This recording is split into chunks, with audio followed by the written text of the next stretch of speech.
everybody. This is the Safe Streets Awareness and Safety Training. My name's Eric Hasted. I'm a community mobilizer here at Safe Streets. And just kind of for anybody that may not be aware of what you've gotten yourself into, the awareness and safety training was started way back when. I think it's been about a decade since it was originally started. It used to be known as Neighborhood Patrol. And really the goal of this training is so that all of you, when you come out of it, feel more comfortable and confident, where if you find yourself in a situation that you need to contact the police or other emergency services, they are able to do so effectively. And so really some of the things we're going to be covering are how South Sound 911 works, how Tacoma Police Department and other law enforcement agencies operate, and how you can work effectively with them, and some best practices for observing, reporting, and organizing in your own neighborhoods. And so I'm going to go ahead and begin sharing my screen to serve a few purposes. So let's see. So the first thing that I'm going to do, actually, I'm going to share this screen really quick. Sorry about that. So for anybody that may not be familiar with Microsoft Teams and Microsoft Teams functionality, I just wanted to go over really quick how some of these different buttons that are on your screen work. So I'll get rid of this. So this should be kind of the standard default view, and thank you to you all for being the guinea pigs during this. And so if you look down at this bar down here, you're going to have a few different buttons. This first one's going to be for toggling your camera on or off. So feel free to put your camera off whenever you don't like to be seen, or leave it on if you want to let everybody know who you are. This button is going to be pretty important. This is the mute button. So ordinarily, I'm going to be keeping all participants muted during the presentation until we get to the very end of the presentation. So I'm planning on talking for about 35 to 40 minutes, which sounds like a really long time, so I hope that my voice isn't too grating to any of you. And so during the presentation, there's going to be 3 different sessions or sections of the presentation. During the presentation, I do ask that all of you keep yourselves muted. If you have any questions or comments during the individual sections, then you're going to go over to this next button here, which is Show Conversation.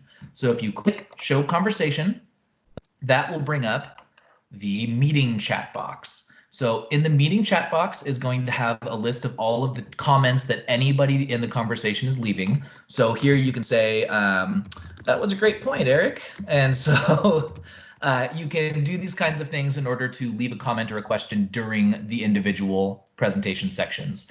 So I'm going to have Connor and Sarah monitoring the chat. So if there's any really simple questions that you need help with, they should be able to answer there. If not, between every section, so once I'm done with an individual section, I'll be sure to come back to these questions and answer any of those. And so that can be anything, including clarifications on the subject, on the different content matter. If you have any hypotheticals that you want to throw out there, though hopefully not too many. And that's really going to be the first way that you're going to get some of those basic questions out. Once I'm done with all of the main presentation, then it'll be okay for any of the participants who have a question afterwards to be able to ask those directly to me and we can talk about it. And then as kind of a general rule, it is a best practice when you're video conferencing to keep yourself muted unless you're actively speaking, and that's to cut down on background noise.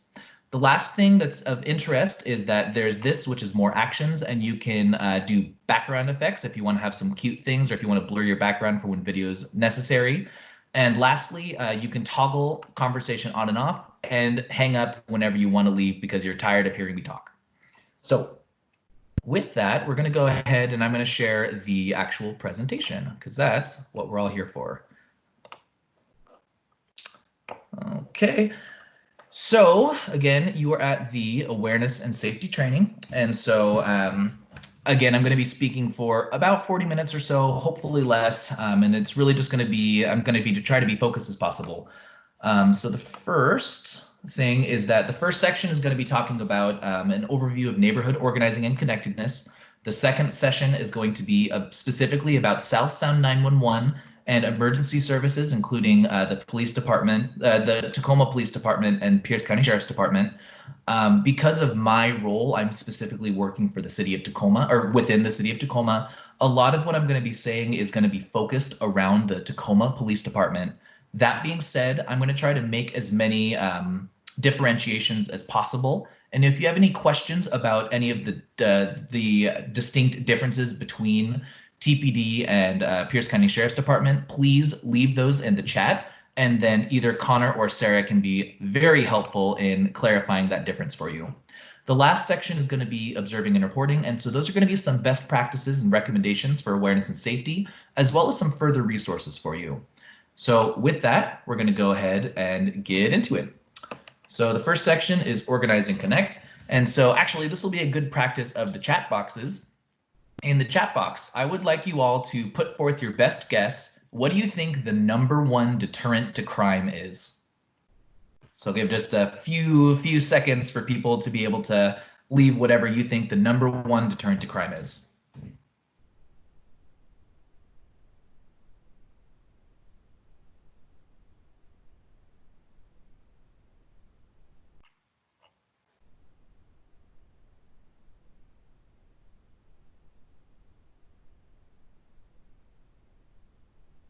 Okay, so we have light and visibility, visible security systems, good lighting and awareness of your area,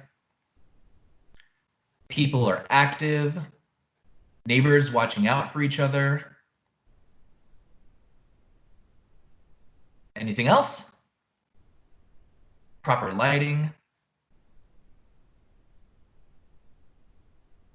Okay, well, I think that that's pretty good for so far. So all of these things that you've listed are incredibly relevant and absolutely true. Every single one of these things will deter crime in their own way, and we'll actually be touching on a little bit in the training today. But we do have a saying at Safe Streets, and Donna may be a little more familiar since she's pretty active on the Safe Streets board, but we have a saying that the #1 deterrent to crime is a good neighbor and knowing your neighbors. So we at Safe Streets, obviously, we are a pro-community organization that we're really all about building up the capacity and the connection between community members, because we think that's the #1 way to deter crime. So something that we really like to emphasize is that you can have as many new gadgets, as good of a security system as you possibly can. But if there's someone who's trying to break into your property in order to steal your things, they're going to think of specific ways to get around every single one of those security measures. To that end, we like to say that the #1 deterrent to crime is a good neighbor, because looking out for one another, knowing who your neighbors are, knowing what's normal, what's not normal, letting people know that, no, I'm not planning on having an electrician over this week, that I'm in Mexico. Those are all going to be some of the best things that you can do to ensure that others are looking out for you and that you're preventing those kinds of activities as much as you can. And so knowing your neighbors, the best crime deterrent. And then we also really like to emphasize the fact that joint organized efforts are much more effective than individual efforts, and that through community member involvement, the communities provided a higher capacity to watch their area for suspicious activity and crime. All this goes back to no one can do it alone, and it really does take a village in order to ensure that all of our families, all of our children are safe and free in their own neighborhood. So to create that safe, clean, and healthy neighborhood, we really do need to rely on one another. To that end, when it comes to Safe Streets, one of the biggest ways that we help to promote community and watching your neighbors is through the classic block watch, or community group, as we tend to call them more often now. And so what our Safe Streets community groups are really all about is they're organized groups of neighbors that are looking out for one another and making the choice to live in a safer, cleaner, and more inviting neighborhood. And some of the strategies involved with community organizing with these community groups is really just about engaging your neighbors, identifying what are the things that we love about our neighborhood, what are some of those challenges or opportunities for improvement, and then how can we as a community work towards addressing those. Some of the time, the best tool for addressing some of the criminal activity in your neighborhood is the classic neighborhood block watch. So that's really where the origin of this training came up, is that there were neighbors such as yourselves who were interested in getting organized with one another to put up what used to be called neighborhood patrols, but essentially just walking around your neighborhood in an organized manner to be able to effectively communicate with both your neighbors and the police any kind of criminal or suspect activity that you see. And to this day, that can still be one of the most beneficial and effective tools, and is definitely something that a lot of our individual groups work on. And so when it comes to block watchers and really any community group, it can be as formal or informal as you'd like, but we really do believe in the strength of developing a shared vision, recognizing all of the new and returning members and neighbors inside of your neighborhoods. making sure to recruit as many neighbors and group members as you can and really trying to utilize their skills. You never know the different benefits and the different possibilities that you have in your neighborhood until you talk with your neighbors to see what are you seeing, what are you capable of accomplishing, and even more so, how can we work together to do more than we could individually. And then we also really like to encourage the use of flyers with any of our neighborhood groups, whether it's a block watch or just a community group that likes to put on block parties. And the reason behind this is that having a visible presence in your neighborhood not only lets your neighbors know that there's others in your neighborhood that think similarly, that want to be a part of the solution, it also sends a clear message to anybody who may be trying to commit crimes that yours is not a neighborhood that tolerates that kind of behavior. And so really, really, really, the number one deterrent to crime is knowing your neighbor and making sure to get organized and connected with your neighbors in as much of a way as you can. So, oh, and then some of the benefits of those of putting together any kind of block watch or just getting to know your neighbors in general is really going to be that increased awareness of criminal activity, decreasing crime activity and increasing the stability of your community, empowering the community, which increases their quality of life, a cleaner and safer neighborhood, and then economic growth for residents, businesses, and community connection. And so those are just kind of the basic overview. Likely the reason that you're all here is because you already understand that to a bit. We just like to make sure that we kind of have that foundation as we move forward into the next section, which is going to be around partners and emergency services. So this tends to be the section that a lot of people have questions about. And so it doesn't look like we have any questions in chat. Does anybody have any questions on kind of that first section on neighborhood organizing? We'll talk about it a little bit more towards the end, and we will also have a formal question and answer period after the presentation's over.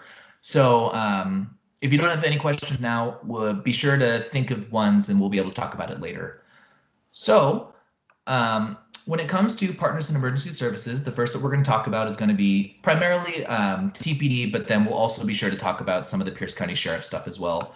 And so I'm sure that a lot of you are familiar with in the city of Tacoma and in unincorporated Pierce County, you have regular patrol officers, and the regular patrol officers' role is to respond to calls for service. So they're the ones who are driving around on the radio on their shifts. They're responding to this emergency, that crime, wherever they need to be in order to solve those problems as they come up. Both in the county and in the city, there is a separate type of officer called either a community liaison officer in the city of Tacoma or a community liaison deputy in the unincorporated Pierce County. So the role of these officers, which again are separate from patrol officers, they are assigned to this role for a certain number of years. In the city of Tacoma, it's 6 years at a time. I'm not sure what the time period is in the county. I'm sure that Connor or Sarah can respond in chat to let us all know. And so what the CLOs and the CLDs do is rather than respond directly to calls for service, they actually respond directly to community member requests. And so those requests are going to be anything ranging from, for example, in the city of Tacoma, they get their calls and their requests directly from the service 311, which is something that we can potentially talk about later.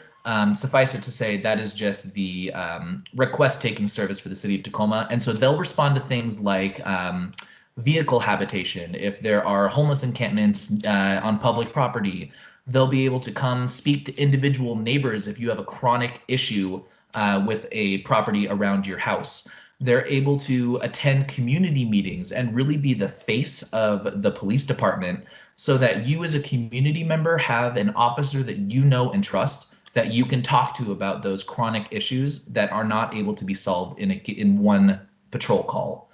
And so then another really big thing that they do besides being able to respond directly to those calls from community members is just by merit of being a presence at community level events and meetings, they really do create a lasting impact on the communities that they're involved with.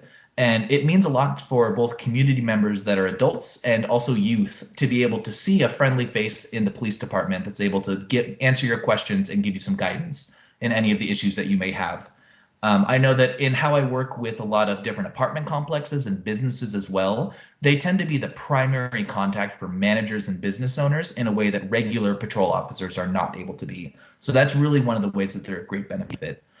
Um, and so another thing that really comes up anytime that we talk about law enforcement, there is a common theme when it comes to all of the frustrations that a lot of neighborhoods have, is that it feels like all these things are happening and no one is doing anything about it. And what that really gets to is the fact that there is just not enough capacity of TPD, Pierce County Sheriff, South Sun 911, the city, the county, the state. There is not enough capacity for law enforcement elected officials to be able to address every single issue and be everywhere as soon as an issue comes up.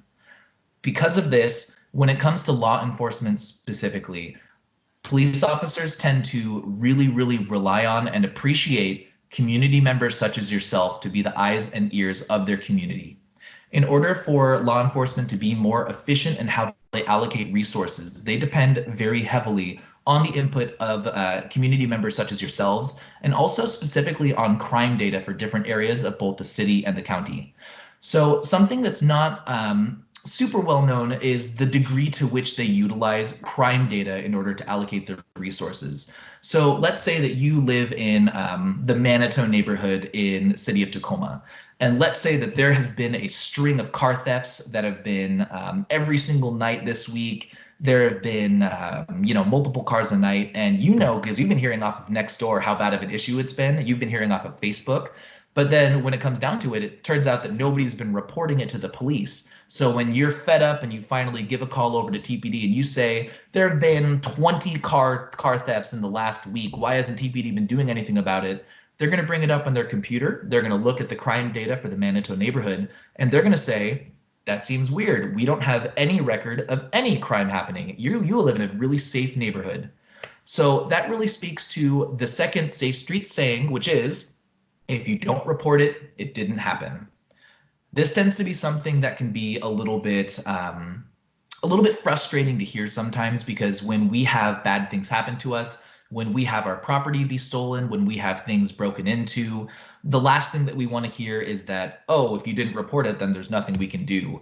But the truth of the matter really goes back to, again, TPD, the city of Tacoma, the county, the sheriff's department are not able to be everywhere at once. And so they really depend on that data and that input from community members to do their jobs as efficiently as possible. In the city of Tacoma, I can't speak for the county, the city of Tacoma, in fact, actually has a program called predictive policing that was developed by a university and given to the police department.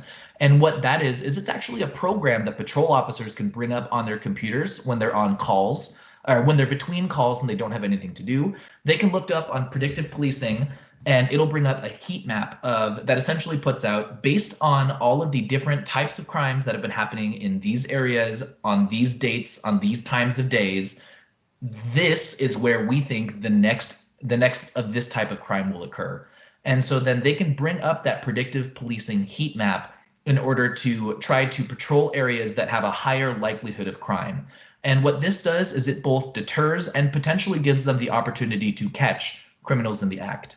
And so that's just another way that TPD and a lot of law enforcement agencies really utilize data in order to be as effective as they can.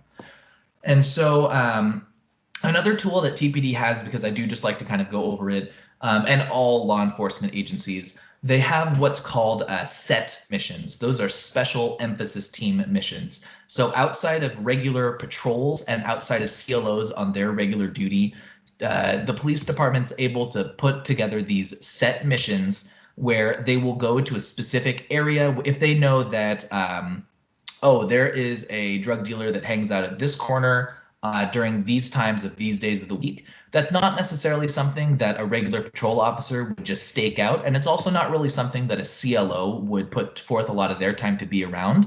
However, a set mission with specific police officers assigned to that mission would be able to address that type of an issue. So that's just another example of how TPD can operate to support you.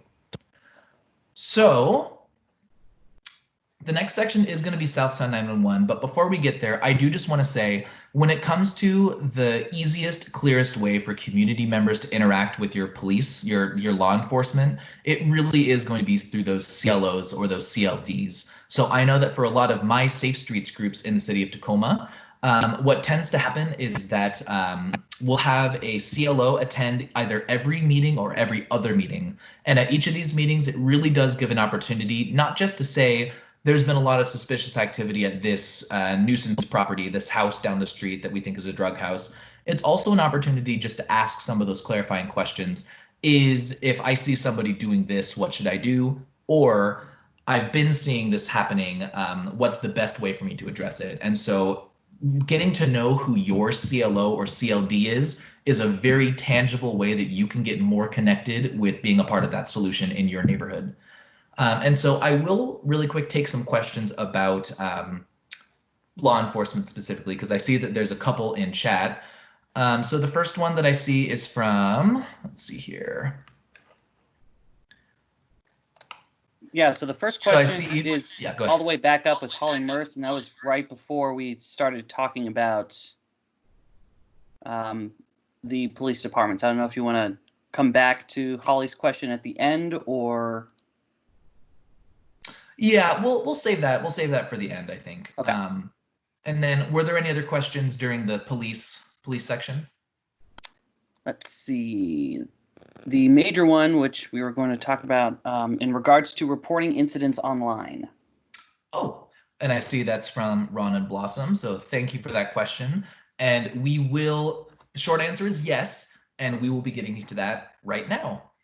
So if there are no other questions about police, we'll go ahead and move on into South Sound 911. Eric, can I jump in really fast? Please, yeah. So my name is Sarah. I work in unincorporated Pierce County, and as does Connor. And just really quickly, I wanted to just clarify a couple of things about the law enforcement side of things. So one of the services that Eric mentioned is 311, which is a really great service if you live in the city of Tacoma to use to report a whole bunch of different kinds of things. However, that only exists in the city of Tacoma, so that will not work in unincorporated Pierce County, with the exception of if you live right on the border of the city in unincorporated. Sometimes there are incidences that you can see that take place in the city of Tacoma that you as a member of unincorporated could report to that way. Besides that, though, if it's crime-related issues or suspicious activity in unincorporated, you need to report either 911 or non-emergency. And then the other thing I wanted to mention really quickly, Eric had said something about, getting to know your personal community liaison person if possible. And that really is a great idea. The community liaison officers team in the city of Tacoma is quite a bit larger population percentage-wise than the team that exists in the county. Right now, there are only 4 community liaison deputies that are actively working.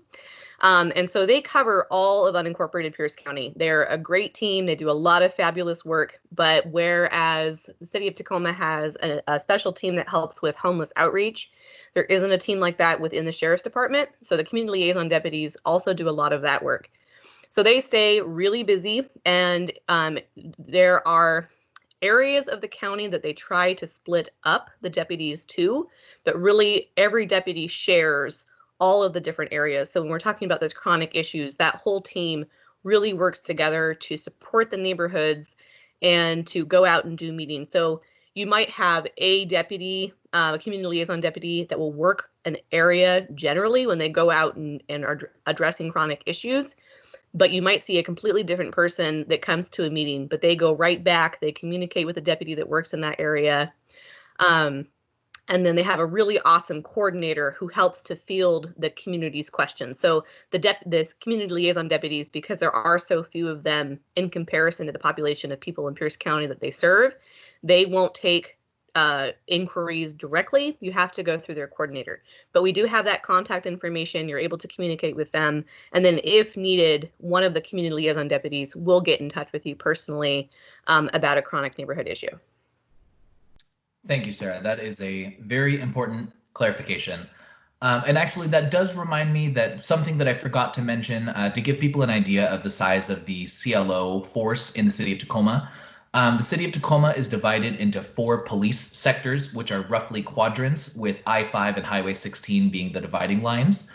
And so in each police sector of the city of Tacoma, there are supposed to be 4 CLOs per sector. So those are 4 officers specifically assigned to each of the police sectors, 16 total, that respond to the sector lieutenants. And they're the ones who within the city of Tacoma are able to address a lot of those specific concerns and be liaisons to specific communities. So thank you, Sarah, for that clarification. Are there any other questions or any other input from Safe Street staff on law enforcement that I missed? Eric, this is Yeah. Wanda. So it's not law enforcement. I mean, it isn't law enforcement specifically, but what about the code enforcement for unincorporated Pierce County? I think that's a great resource, and wasn't sure if that was going to get mentioned later on. The code enforcement, maybe Sarah can talk a little bit about that. Yeah, so I wasn't planning on speaking on code enforcement specifically, but a very, very, very rough comparison for 311 for the city of Tacoma is code enforcement for the county. And Sarah, I don't know if you just want to give a really brief overview of code enforcement. Eric, why don't we see how much time we have at the end, and we could talk about that at the end if we needed to. I think that sounds great.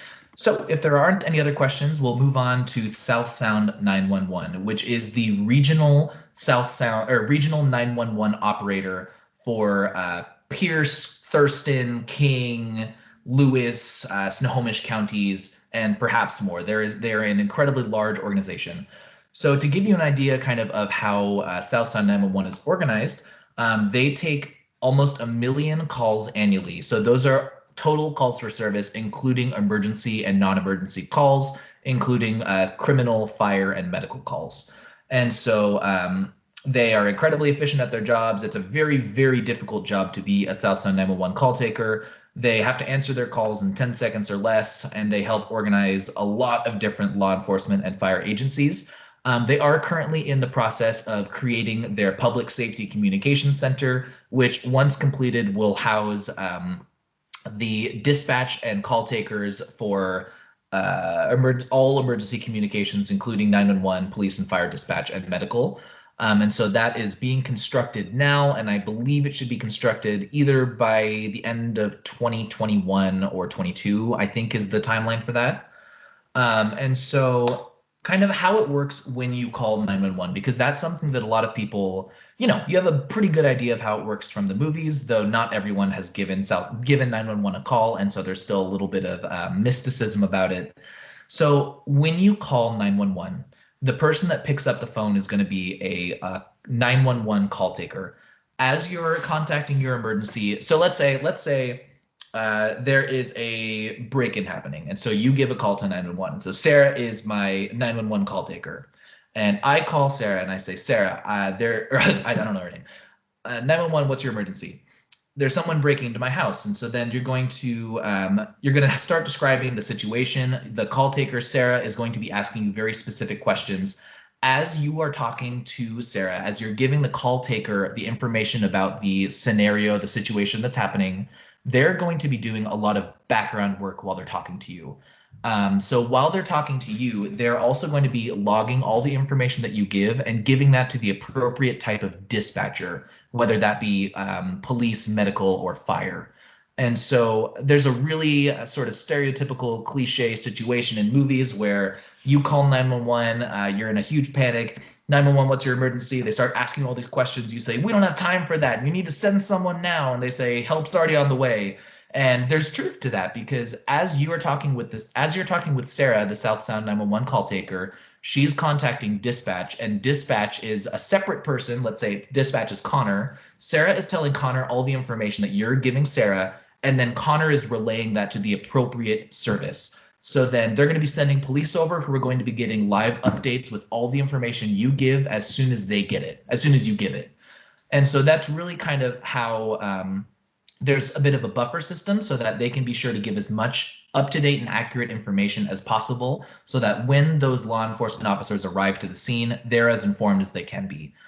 And so a lot of people also have some questions about what the difference between emergency 911 and the non-emergency phone number are. So I know that I personally still don't have the non-emergency number memorized, and I really doubt that most of you do. There could be some Safe Street staff that are way more, way more studious than I am. Sarah's nodding her head, so she probably knows. But when it comes down to it, the major difference between emergency and non-emergency phone numbers are kind of in the name. So emergency is going to be for those immediate threats to life or property, for crimes in progress, and where you need prompt response as quickly as possible. The non-emergency number are going to be for any of those non-emergency situations, meaning that there's no immediate threat to life or property, or the crime has already happened, or there's no chance of catching the suspect and you just want to give some information.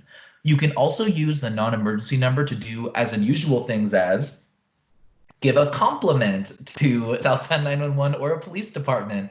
You can also use it if you have an unfortunate experience where you'd like to speak with a Southside 911 supervisor. You can give any kind of feedback, and then you can also ask questions about previous calls. So what I like to tell people is that when in doubt, escalate.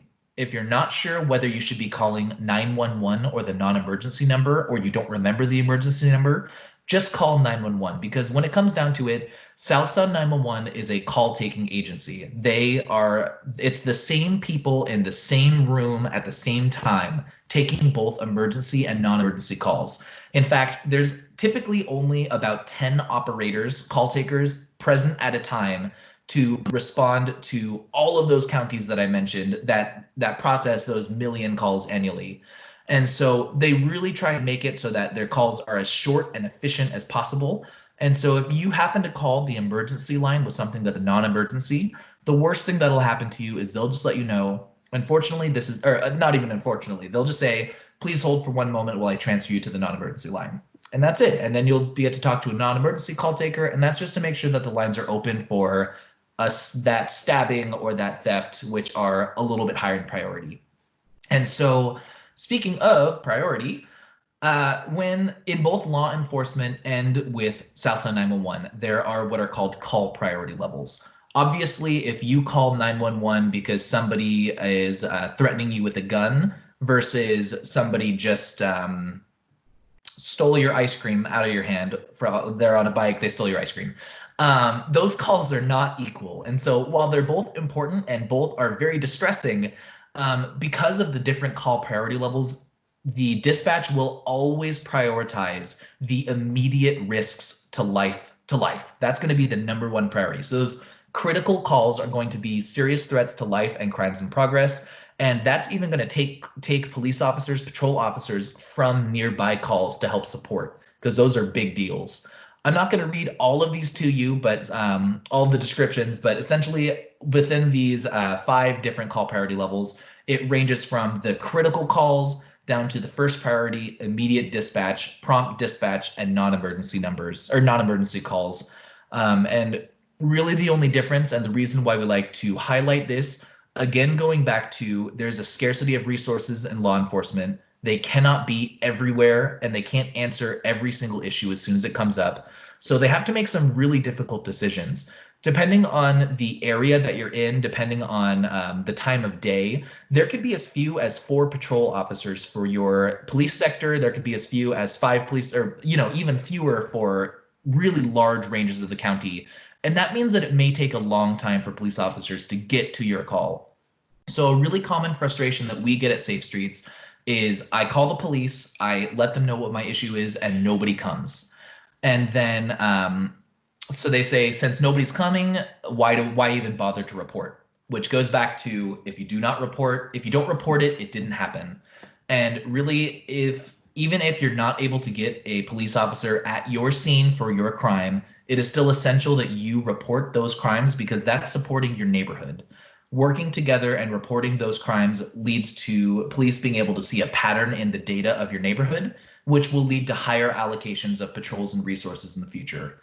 So it's frustrating, but we really, really, really encourage you to hang on and keep reporting those things, even if they're not able to get to your call immediately, because even though your car being stolen is extremely important to you, if there is a bank robbery and a shooting happening at the same time, you're going to have to wait for a police officer if one is even able to come.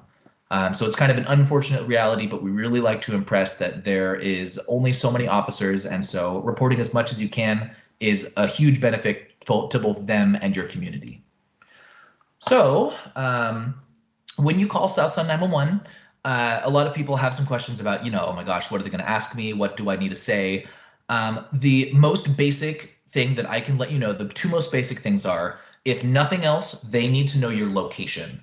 So a lot of people today call 911 with their cell phones as opposed to 20 years ago when everyone called from a landline. And while cell phones are incredibly beneficial and convenient and you can call from anywhere, they unfortunately do not give your address when you call. So if you call off of a landline, police will be able to get, or Southside 911 will immediately be able to bring up your address. This is also if you call off of a voice over IP phone, so an internet phone. So if you call through voice over IP, they'll be able to get the address that was most recently registered to your account. There's a story associated with it about why you should make sure that it's updated. The really short version is somebody called and it said that they lived in, I think, Lakewood or something. And so he said, oh my gosh, my house is on fire. You need to send police, or you need to send the fire department as soon as possible. He gave the address. They sent the fire department to that address. The house was fine. There was nothing wrong with it. And then they called him back and found out that he actually currently lives in Lakewood, Virginia, or something like that. And so because he was using a voice over IP phone, an internet phone, and the address was never updated, he contacted the completely wrong jurisdiction, the completely wrong 911 organization. So that's just a reason to say that if you have a voice over IP phone, make sure that your address is updated. So other than the location of your call, some other things that are obviously going to be very important are the description of the event, the description of the suspect and vehicle, but really just you want to answer as concisely and clearly as possible and really let the call taker guide the conversation. They know exactly what information they need to know. And even if you don't think something is important, they've already relayed all the big details to dispatch. And so just make sure to answer their questions as soon as you can. One other thing is that if you accidentally butt dial 911 or you call them and it's not actually an issue, make sure to stay on the line, because anytime that 911 is contacted, that call taker has to speak with the person who calls. So if you accidentally butt dial them and immediately hang up, they're going to call you back until they get a response. And if they don't get a response, they may even send a patrol officer to do a wellness check on you. So that's really, really important that you make sure to stay on the line and let them know, oops, I'm sorry, I didn't mean to call. So kind of the last section of the Southside 911 bit that I wanted to go over is describing a suspect. So there's a lot of different ideas about what's important when you're reporting on what a suspect looks like, and a lot of it's off of TV. And when it comes down to it, a lot of that is pretty accurate and pretty easy to remember. So ultimately, when you're describing a suspect, you want to start from the biggest categories, the most broadly and generalizing categories, and then get more specific as you go, unless there's really specific information that you want to give. So those descriptors are going to be their race or ethnicity, their gender, whether they're feminine or masculine, their age approximated by the decade, their height approximated in 2-inch blocks, their weight approximated in 20 pounds, their build, so whether they're heavy, they're slim, they have whatever, their hair, including color, length, facial hair, whatever, distinguishing features, and that tends to be the most important thing, because you can describe two identical suspects, except one of them has a lightning bolt scar on their forehead. That's going to be a lot more noticeable than just saying a Caucasian male who looks to be in their late teens. And then lastly is going to be clothing and then direction of travel. For clothing, you really want to focus on the biggest things first, so kind of as the eye tracks. So that's going to be from top to bottom, then from outside layers in.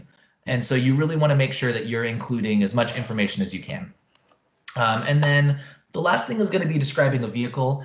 And so the easy acronym to remember this is going to be SYMBOL. So when you're describing a vehicle, it's the color, the year, the make and model, the body type, any additional features, so any kind of damage, any kind of specific decals or anything that it has, and then lastly, the license number. So both the state of origin and the number itself are really valuable. And it's a little bit like Wheel of Fortune, where it's the more letters that you can give, the more letters and numbers that you can give in the right places, the easier it is for them to track down what that license plate is. And so really as much as you can get is beneficial. And then again, you do want to give the direction of travel. I don't remember the exact statistic, but for every minute that you wait to report something, a suspect in a car can get another mile away. And so you want to be able to call as quickly as you can and give the direction and the mode of travel. So letting them know that they drove away in a car versus they scootered away on a Razor scooter is going to be pretty important. And then which way they went is also going to be very important. So some more general information about Southside 911 and about reporting in general. To answer Blossom's question from earlier, yes, you can report online for non-emergencies.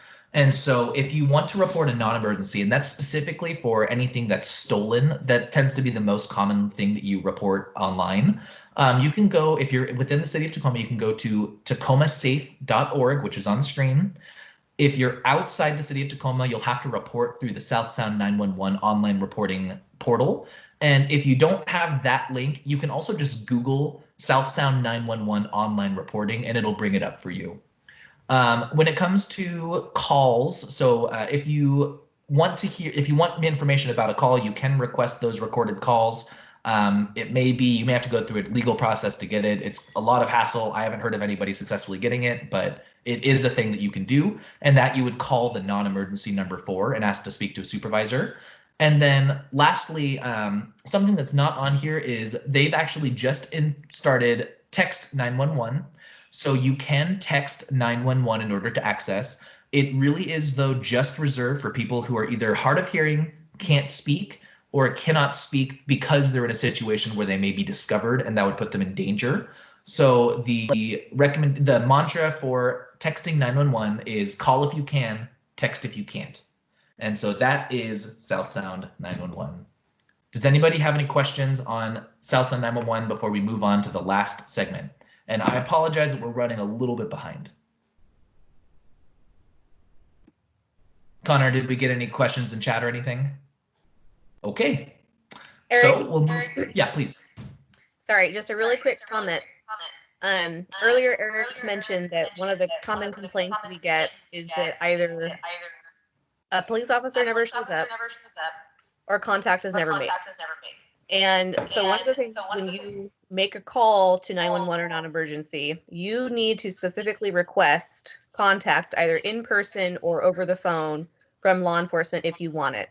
They are required, they're supposed to be required to follow up if you request that contact. So you might get asked by the call taker, do you want contact from the law enforcement officer? And you say yes. If they don't ask you that question and you do want contact, then you need to make sure that you specify you get it. Otherwise, if there are those situations where, you know, they go out, they're trying to chase down a suspect, or they get, you know, your call gets triaged because of the other calls they're responding to, they may not make direct contact with you. So just really wanted to make sure that people understood that. Great, thank you. So the final session is going to be on observing and reporting.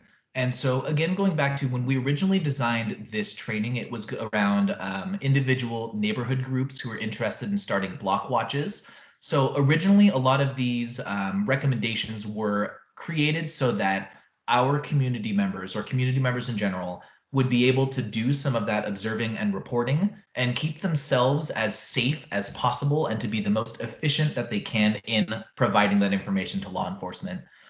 Since the beginning of this training, since it was originally conceived, we've tried to adapt it a bit so that it's more applicable to even non-safe streets groups or businesses.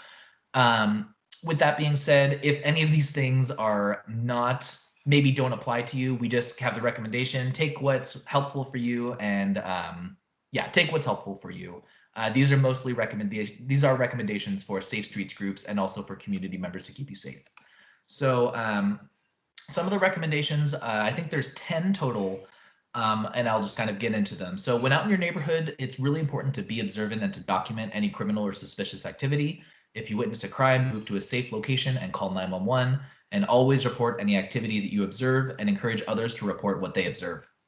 Again, if you don't report it, it didn't happen, and supporting law enforcement as much as you can is the best way to keep your neighborhood safe. Do not harass, follow, or intimidate any persons. Community members are only to report what they see and hear. Do not confront any suspects or suspicious persons. Community members are the eyes and ears of their neighborhood, and they do not take the place of law enforcement. So these things were put in specifically because we really, really want to encourage folks to be safe, keep your community safe, but not toe the line of vigilantism. There have been issues in the past of people who are extremely zealous in keeping their neighborhoods and communities safe, and then unintentionally harass someone who's an innocent bystander. So we really want to make sure that you're not involving yourself more than you need to be, and that we are letting law enforcement do their job and just supporting them as much as we can. So when reporting a crime or a suspicious activity, stay in a safe location. When the police arrive, do not try to contact them, let them contact you. And this is for both your safety and for the police's safety, because it's more important to have you as a good witness rather than have you be in the way. It also is because what if there's a situation that maybe there's like a car chase, or there's someone who's moving, a suspect that's on the move. You may have some information about them and you give that, but then somebody else then has new information that they give the law enforcement, letting them know, hey, this suspect that matches the description that you gave is now in this neighborhood. Police are always going to act on the most up-to-date information, and it may be more recent than you're aware of. And so really just letting them do their jobs is going to be the best way that you can be supportive. Do not interfere with the police while they perform their duties. Community members must remain clear of any officer on a call for service. If you hear an incident in the neighborhood, do not respond to the area. Again, we want to be a good witness and not get involved when we don't need to be. Volunteers must obey all laws, criminal and traffic at all time. And then volunteers must not at any time be under the influence of alcohol or drugs while on a walkabout. We like to think that's pretty self-explanatory, but especially for people that are trying to keep their neighborhood safe, it's never a good idea to be on a walk, doing some observing and reporting, just walking around your neighborhood while also being drunk or high. That tends to not be a very safe combination. Make a quick note of suspect and activity details. This will help you recall important information when calling 911. We really do recommend that you keep a notepad or any kind of, we also have house watch forms through Safe Streets to be writing down some of that information of things that you see as soon as you can. The more complete, detailed notes that you can take of a situation that you observe, the better. Humans have an incredibly fallible memory, and sometimes having those accurate notes is going to be the difference between being a good witness, a good helpful witness, and giving false information that ultimately makes it harder for the police to do their jobs. And then the last two are going to be, we recommend doing walkabouts with at least 2 people. So that's going to be one for driving and then one for observing. And ultimately it's so that you keep each other safe and so that you're able to corroborate what the other says. And lastly, if you're using the Safe Streets name while on a walkabout, or if you use the Safe Streets logo on your car or clothing, we do request that you not carry weapons of any form on your person. This has come from some historical experiences where individuals who are on patrol for Safe Streets, when you have a gun, you tend to act a little bit differently and maybe take some risks that you wouldn't otherwise. And we really want to make sure that people and volunteers are keeping themselves safe first as you're moving about your community. And so then the last thing that I just wanted to touch on is some of the other services and some of the other concepts that Safe Streets is able to provide. So I'm not, normally I would ask by show of hands who started this, but crime prevention through environmental design is a series of principles and standards set out to make your property less susceptible to crime, less susceptible and attractive to crime. And that includes 4 basic principles, including natural access control, natural surveillance, territorial reinforcement, and maintenance. So it's things like making sure that you have a clear line of sight throughout your property, that all your trees are trimmed up high enough and your bushes are trimmed below your windowsill so there's less ambush points, making sure there's good lighting. There's a lot of different concepts with CEPTED, which is crime prevention through environmental design. If anyone is interested in more information, on our staff, Roxanne Simon has her CEPTED professional designation. She is like one of 2 people, I think, in the county with the level of certification that she does. And she is able to give some really specific tips about CEPTED. She has amazing insight. And if you're in the county, she's also able to do CEPTED assessments for your property. If you're within the city of Tacoma, you can request those assessments through 311 through the city. And then the last service that I did want to touch on is Block Watch 101 and organizing assistance. So we did talk about block groups earlier on in the presentation. And this is just a reminder that if you're interested in getting your neighbors organized or your business or your community, there is a Safe Streets mobilizer that is willing to work with you to help give you some guidance as you're trying to organize your neighbors. We know that it can be a big process and a little bit intimidating to start out, but we hope that we're able to help it be as smooth and painless as possible. So, after I've talked for an extremely long time, we have reached the end of the general presentation. So thank you all for sitting through that. So at this point, I would like to open up to any questions that anyone might have on any parts of the presentation, on anything in your specific neighborhood, or just anything in general that you kind of wanted to know a little bit more about. I do ask that you keep yourself on mute unless you're actively asking a question. But with that, is there anybody who has any questions or any Safe Street staff that has any input they'd like to give? Let me say, if we want to quickly go down the list, we've answered most of them already. The first one is more of a procedural logistics question. Are we going to be sending out a copy of the PowerPoint for people to look over themselves? Yeah. I don't see why not. We will definitely have a copy of the video available. And as far as I know, I think we should be able to send out the PowerPoint. I would just need to check with the staff, but I don't see why we wouldn't be able to do that. Okay.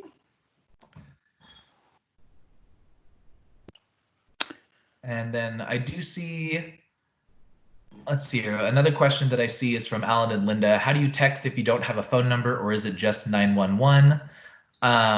So if you're trying to text 911, you would need to have a phone, a mobile phone, in order to do it. If you only have a landline that's not capable of texting, you would still need to call 911.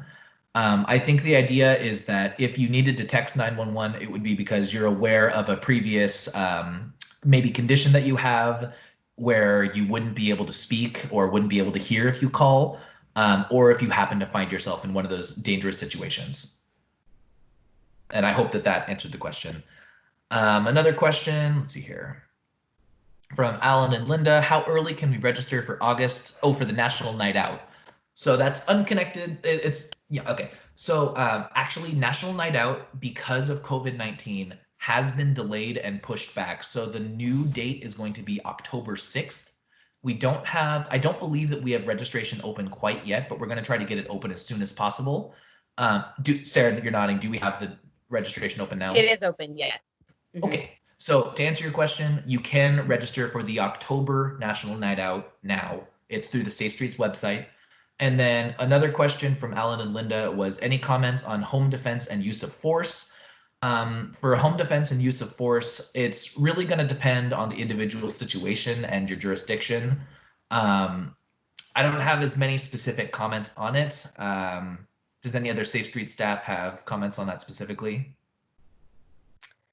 When that question is brought up in the county, the way the liaison deputies answer it is to say that you have the right to defend yourself and your property, and yourself also includes your immediate family.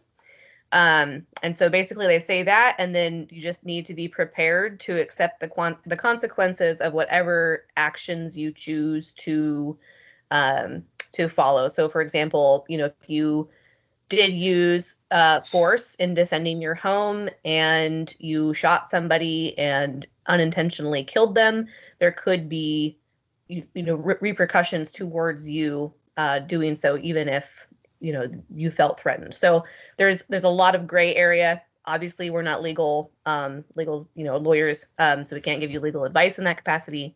But you do have the right to protect yourself and your property. Okay, thank you, Sarah. I'm just going to keep going down the chat list because there are a few questions to answer. So from Ron and Blossom, can you give the name of the SEPTED person for the county again? Sarah. Roxanne Simon wrote Roxanne Simon. Oh, I'm sorry. No, it's okay. I don't know why. I was thinking code enforcement, not SEPTED. So yes, Roxanne Simon on the Safe Street staff. Okay, and so the next question is from Diana. Can the recording or the slides be shared on neighborhood Facebook groups? Yeah, I think that should be fine to share the video if you're interested in sharing the video. So we'll be able to send out the link. It's going to be a YouTube video. We're going to put it on YouTube and then send out the link to all the attendees. If you'd like to share that, I don't see why not. And so that's the end of the chat questions. If anybody would like to chime in, and you're free to take yourself off mute if you have a specific question that you'd like to ask for everyone to be able to hear.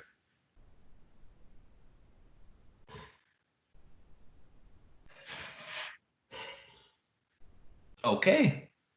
Well, then it may sound like we're out of questions. So for that, then I'd like to just say thank you to everybody for attending this training. I hope that you were able to get some good information and that maybe you learned a thing or two that you didn't know before.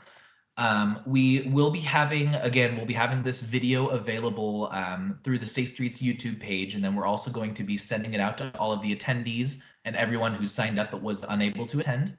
If you have any additional questions that maybe weren't answered during this time or any other follow-up comments or information, please feel free to send that to me or to any of the Safe Street staff, including your own mobilizer. Other than that, thank you all again for attending. Is there anything else that any other Safe Street staff would like to put forward? Just one other thing. Roxanne did put her email address there in the chat. If any of you want to discuss with her about getting a property of any kind looked at for SIPTED, or if you need more information from her. Yeah. And for anybody that's not able to view the chat, or anybody watching this video after the actual meeting is over and the chat's not available, Roxanne's email is rsimon@safest.org. So that's rsimon@safest.org. Okay. And with that, thank you all so much for attending, and I hope that you have a great evening. Good job, guys. Thank you. Good job, Eric. Thank Okay, you. bye-bye. Thank you. Bye.